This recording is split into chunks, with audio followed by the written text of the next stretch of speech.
अस्सलाम वालेकुम नाज़रीन, मैं हूं सार सत्ती और आप देख रहे हैं PDTV।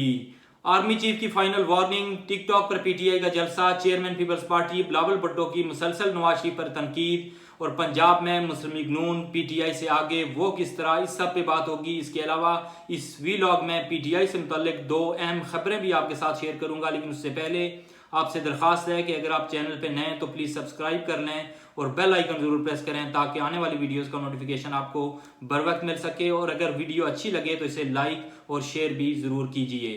तो सबसे पहले बात करते हैं चेयरमैन पीपल्स पार्टी बिलावल भुट्टो की मुसलसल नवाज शरीफ पर तनकीद। बिलावल भुट्टो अपनी तकारीर में पाकिस्तान की अवाम और पाकिस्तानी इदारों को ये वार्निंग दे रहे हैं कि अगर नवाज शरीफ इक़्तिदार में आए तो वो फिर से लड़ाई करेंगे, वो इंतकाम लेंगे सियासी वर्कर से, सियासी लीडर से और पाकिस्तान के इदारों से। लिहाजा पीपल्स पार्टी को वोट दें और अगर पीपल्स पार्टी इक़्तिदार में आई और बिलावल भुट्टो वज़ीर आज़म बने तो उन्होंने वादा किया है कि कोई भी सियासी लीडर या सियासी वर्कर जेल में नहीं होगा। यही वजह है कि बिलावल भुट्टो PTI के जो वोटर्स हैं जो कंफ्यूज हैं क्योंकि PTI से उनका इलेक्शन सिंबल बैट छीन लिया गया है, तो बिलावल भुट्टो PTI के वोटर्स को ये कह रहे हैं कि आप पीपल्स पार्टी को वोट करें। और हत्ता कि बिलावल भुट्टो ने मुस्लिम लीग नून के वोटर से भी वोट मांग लिया। मरियम नवाज ने बिलावल भुट्टो को जवाब देते हुए कहा कि एक सियासी जमात ने एक सूबे में 15 साल तक हुकूमत की, लेकिन उनके पास 15 ऐसे मनसूबे नहीं जिनका जिक्र वो अपने जलसों में कर सकें।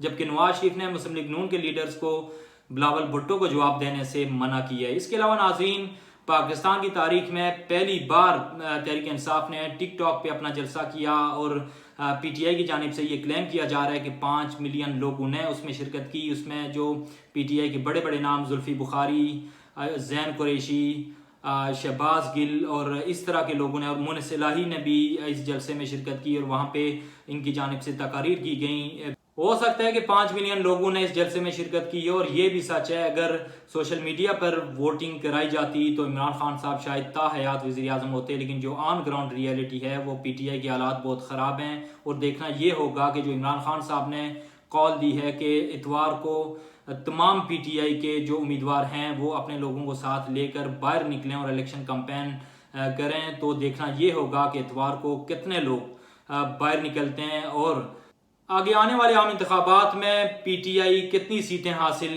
कर पाती है। इसी से रिलेटेड एक सर्वे भी है जिसमें PTI के लिए तो बुरी खबर है, लेकिन मुस्लिम लीग नून के लिए अच्छी खबर। मुस्लिम लीग नून इस सर्वे के मुताबिक जो कि एक कंपनी iPoll ने कंडक्ट किया और पंजाब में ये सर्वे कंडक्ट किया गया, उस सर्वे के मुताबिक 45% लोगों ने ये कहा है कि वो मुस्लिम लीग नून को वोट देंगे और 35% लोगों ने ये कहा है कि वो PTI को वोट देंगे। तो इस सर्वे के मुताबिक, जिस सर्वे को PTI माजी में एक क्रेडिबल सर्वे कंपनी के तौर पे मानती थी, उसके मुताबिक मुस्लिम लीग नून पंजाब में PTI से आगे है। और इस सर्वे में ये सवाल भी किया गया कि क्या PTI की मकबूलियत 9 मई के इंसिडेंट के बाद कम हुई है, तो लोगों का जवाब था कि जी हाँ, 9 मई के वाक़यात के बाद PTI की मकबूलियत में कमी वाक़ हुई है। इसके अलावा एक और खबर, इलेक्शन के लिए फ़ौज की तैनाती का नोटिफिकेशन जारी किया जा चुका है और 2,77,000 फ़ौजी अफसरान और जवान इलेक्शन में तैनात किए जाएंगे। अब नाज़रीन बात करते हैं, आर्मी चीफ सईद आसिम मुनीर साहब ने मुल्क भर से यूनिवर्सिटीज़ के हज़ारों तलबा से खिताब किया और उन्होंने 1 घंटे से तवील ये खिताब किया और उसके बाद सवाल और जवाब भी हुए, जिसमें आर्मी चीफ ने बड़ी अहम स्टेटमेंट्स दी और वार्निंग भी दी। आर्मी चीफ ने कहा कि सोशल मीडिया एक शैतानी मीडिया है और सोशल मीडिया पर प्रोपेगेंडे का मकसद बेयकीनी, अफरा तफरी और मायूसी फैलाना है। यानी कि वार्निंग है उन लोगों के लिए जो सोशल मीडिया पर बगैर किसी तहकीक के खबरें फैलाते हैं, प्रोपेगेंडा करते हैं, तो उन लोगों के लिए ये वार्निंग है। और इंतखाबात के बाद जो नई हुकूमत आएगी तो मेरी ये अपनी ओपिनियन है कि उस हुकूमत में सोशल मीडिया को कंट्रोल करने के लिए कोई पॉलिसीज़ या कोई कानून भी बनाया जाएगा।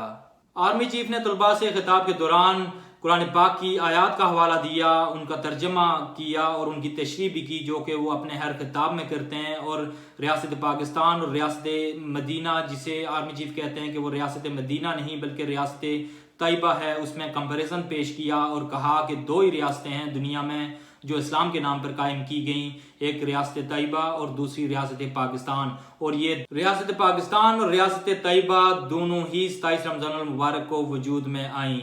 इसके अलावा आर्मी चीफ ने पाकिस्तान के मसाइल की बात की और मुल्क में मौजूद ज़खायर की बात की। इलेक्शन पे बात करते हुए उन्होंने स्टूडेंट्स को कहा कि 8 फरवरी को जो आम इंतखाबात हैं उनमें आपने उन लोगों का इंतखाब करना है जो आपके काम आए और सोच समझ कर वोट दें। इससे वो इबाम जो पाकिस्तान में क्रिएट करने की कोशिश की जा रही थी कि 8 फरवरी को शायद इलेक्शन नहीं होंगे, वो इबाम भी दूर हुआ। और जो वहाँ पे मौजूद थे जो साफ़ी, उनके मुताबिक आर्मी चीफ ने 8 फरवरी के आम इंतखाबात पर बड़ा जोर दिया।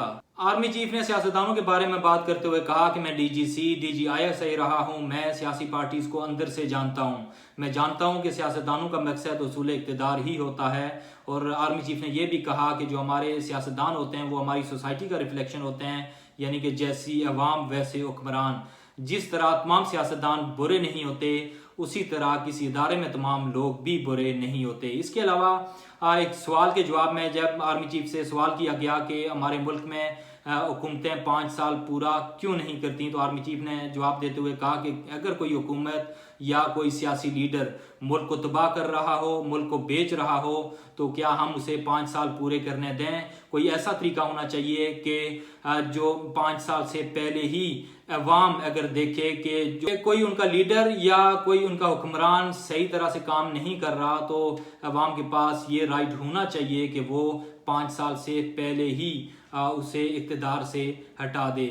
इसके अलावा तहरीक अदम एतमाद के बारे में आर्मी चीफ ने कहा कि तहरीक अदम एतमाद एक आइनी अमल था और भारत में 12 से 13 बार तहरीक अदम एतमाद कामयाब हो चुकी है। बरतानिया में इस अमल के ज़रिए हुक्मरानों को इक़्तिदार से हटाया गया, लेकिन वहाँ पे सियासी अदम इस्तेकाम पैदा नहीं किया गया। लेकिन यहाँ आइनी अमल के बाद रोडों पर निकल आए और सियासी अदम इस्तेकाम पैदा किया और अपनी हुकूमतें ही गिरा दी। अब आखिर में नाज़रीन, जो मैंने अपने इंट्रो में कहा था कि 2 बुरी खबरें हैं PTI के लिए, तो पहली बुरी खबर PTI के लिए ये है कि इमरान खान साहब का साइफर केस में फैसला शायद इलेक्शन से पहले आ जाए, क्योंकि जो गवाहान थे साइफर केस में उन सब के बयान रिकॉर्ड कर लिए गए हैं। और 2 दिन पहले जो अमेरिका में मौजूद पाकिस्तान के सफ़ीर असद मुजीब थे, उनका बयान भी रिकॉर्ड कर लिया गया है और बड़ा इम्पोर्टेंट बयान उन्होंने दिया कि साइफर में कोई थ्रेट या साजिश का जिक्र नहीं था, यानी कि जो इमरान खान साहब की हुकूमत थी, इमरान खान साहब और शाह महमूद कुरैशी और इनके साथियों ने साइफर को अपने सियासी मकासद के लिए इस्तेमाल किया। तो बयानात कलमबंद हो चुके हैं और इलेक्शन से पहले ये कहा जा रहा है कि साइफर केस का फैसला आ जाएगा और इमरान खान साहब और शाह महमूद कुरैशी साहब को इस केस में सज़ा भी होगी। इसके अलावा जो दूसरी बुरी खबर PTI के लिए वो ये है कि 9 मई के वाक़यात में मुलव्विस 100 से ज़ायद लोगों का जो मिलिट्री ट्रायल हो रहा था वो भी मुकम्मल हो चुका है। ज़राए के मुताबिक उन लोगों से मुतालिक फैसले भी आ सकते हैं जिनका ट्रायल मुकम्मल हो चुका है। और 9 मई के इंसिडेंट को लोगों के जहन में दोबारा से रीइंफोर्स करने के लिए, दोबारा याद दिलाने के लिए ये फैसले इलेक्शन से पहले आ सकते हैं और ये वाजे करने के लिए कि रियासत पाकिस्तान 9 मई के कल्प्रिट्स को माफ़ करने के लिए तैयार नहीं। ये थी 2 बुरी खबरें PTI के लिए। नाज़रीन, आज इतना ही। उम्मीद है कि आपको आज की वीडियो अच्छी लगी। अगर अच्छी लगी तो लाइक करें, शेयर करें और आपसे दरख्वास्त है कि चैनल को सब्सक्राइब करें और बेल आइकन ज़रूर प्रेस करें। अनटिल द नेक्स्ट टाइम, अल्लाह नेगेबान एंड कीप वॉचिंग PDTV।